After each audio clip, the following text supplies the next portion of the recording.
Welcome to elite media. ప్రపంచ ఆర్థిక వేదిక శిఖరాగ్ర సదస్సులో భాగంగా తెలంగాణ సీఎం రేవంత్ రెడ్డి దావోస్ పర్యటనలో బిజీ ఉన్నారు.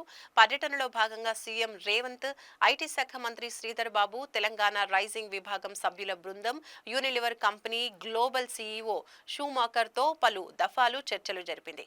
ఆ చర్చలు విజయవంతమైనట్లు తెలుస్తోంది. అయితే ఎంత మేరకు పెట్టుబడులు వచ్చాయి, రేవంత్ తొలి సక్సెస్ పై కాంగ్రెస్ రియాక్షన్ ఏంటి అనే దాని గురించి ఈ స్టోరీ చూద్దాం.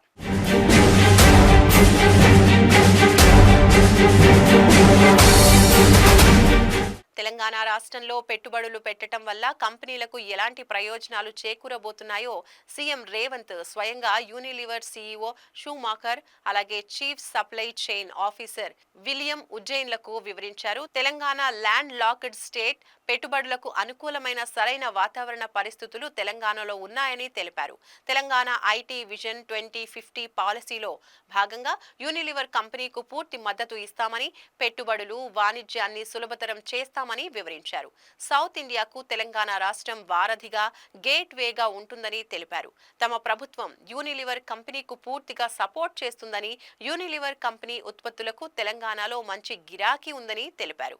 ఇక అన్ని రకాల సహకరిస్తామని రేవంత్ టీం వారికి వివరించారు. చర్చల అనంతరం రాష్ట్రంలో 2 యూనిట్లను నెలకొల్పేందుకు యూనిలివర్ సంస్థ అంగీకరించింది.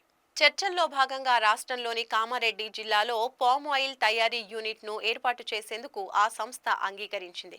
అంతేకాకుండా రాష్ట్రంలో బాటిల్ క్యాప్ల తయారీ యూనిట్ ను నెలకొల్పేందుకు సంసిద్ధత వ్యక్తం చేసింది. వినియోగ వస్తువుల తయారీలో ప్రపంచంలోనే పేరొందిన బ్రాండ్లలో ఒకటిగా యూనిలివర్ కు పేరున్న విషయం తెలిసిందే. యూనిలివర్ కంపెనీతో చర్చల అనంతరం సీఎం రేవంత్ రెడ్డి మీడియాతో మాట్లాడారు.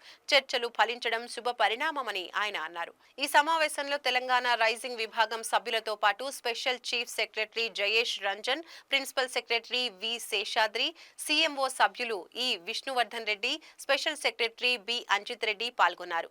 తొలి సక్సెస్ పై కాంగ్రెస్ నాయకులు ఆనందం వ్యక్తం చేస్తున్నారు. ఇది రేవంత్ రెడ్డి పవర్ అంటూ కామెంట్లు చేస్తున్నారు.